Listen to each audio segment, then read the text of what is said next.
One of the greatest of these changes was how America became that famous melting pot culture. How America really became a nation of immigrants. In fact, the majority of Americans are immigrants. The majority of Americans, their original people, their original ethnicity, did not start out here. They came from shores distant. And so America has always provided a model and always had a great rule of law and a great sense of competition and a great free market that has always attracted immigrants from throughout the world. And so that attraction, combined with the fact that during those post-war years, there was a great deal of oppression to flee from, especially in Europe. It's during this time, for example, that Europe was having its own nationalistic wars. It was having its own wars to unify nations that had never been unified before. For example, the nation of Germany, which we just think of as being very, very old.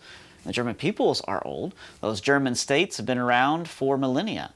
But the German nation as we know it today, or even the German nation as you would have known it, say, in World War I, has only been around since 1871. It was a nation that came out after our own Civil War. So by that standard, it's actually younger than the United States. So people fleeing from these wars of nationalism, because many times it almost always was negative towards the common man, but there were also an incredible number of Jews who fled from persecutions, especially in places like Russia. Many of them were actually told to leave their villages that they had lived in for centuries, but they were told they could no longer reside there simply because they were Jews. And so they came over here to America, which actually provided great opportunities for them, and they settled heavily in places like New York City or places like Chicago, for example.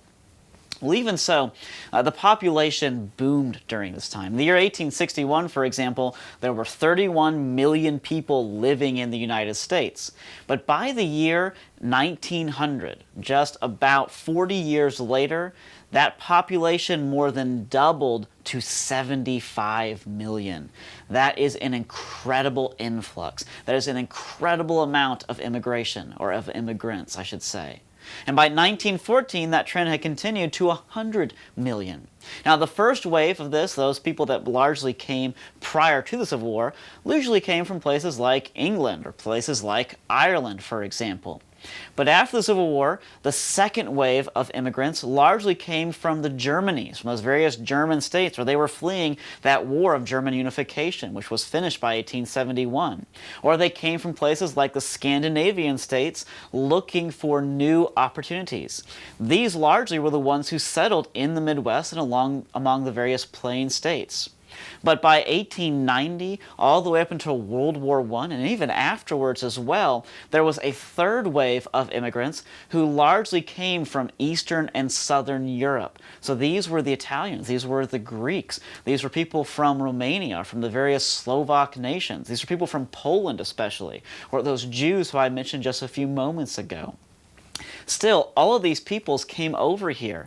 They often maintained their culture in some way or another, which is why we still eat these foods and still incorporate their words and their languages into our own English language. But they always adopted that American dream and always pursued those opportunities for either farms or for businesses of their own. As a result, those who did not settle on land often settled in the cities. And cities like Chicago, cities like New York, which were already large, boomed during this time. It's kind of interesting. One of the reasons for some cities booming versus others had a lot to do with street width. Now, that might sound kind of like a dull topic, but consider this. The city of Boston, which had been one of the largest cities in the New World, in America, prior to the Civil War especially, its typical street in Boston was about 30 feet wide. So if you were on horseback, or if you were walking, or you were in a coach, that was fine. There really was plenty of width for the street. But when you start putting in paved roads for automobiles, or when you need space for trolleys, or if you need space for elevated railways, or even underground space for subways, that 30-foot width really isn't enough. And so cities like New York and Chicago, which had 100-foot, or had streets that were 100 feet wide, as well as cities like Topeka or Omaha or Salt Lake City out west, which had streets that were often 130 feet wide, Those kind of cities began to have incredible booms during this time because they had the adaptability to grow. And so these cities became monster cities, and they really became major centers of American culture, something that continues right on down to this day. The cities have continued to grow in most cases.